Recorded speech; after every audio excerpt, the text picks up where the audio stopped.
Hello. Welcome to the training on how to assemble your flag. We're grateful to celebrate together the love for the flag and what it represents. To assemble your flag, you will need two zip ties, 2 O-rings, and the gold ball.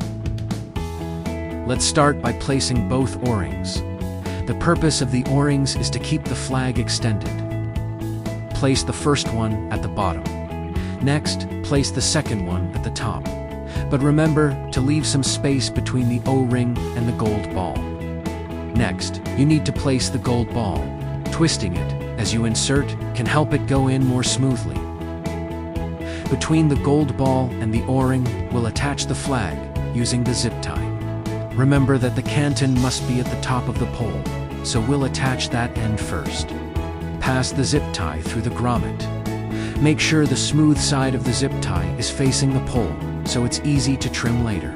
And position the zip tie between the gold ball and the O-ring. Now that we've secured the top part, we'll repeat the process with the bottom part. For the bottom part of the flag, remember to place the zip tie below the O-ring, since the O-ring will hold the flag in place, along with the zip tie. Now you can trim the zip tie, and your flag is ready to be stored and taken to the field. To store the flags, we lay them horizontally and roll them up.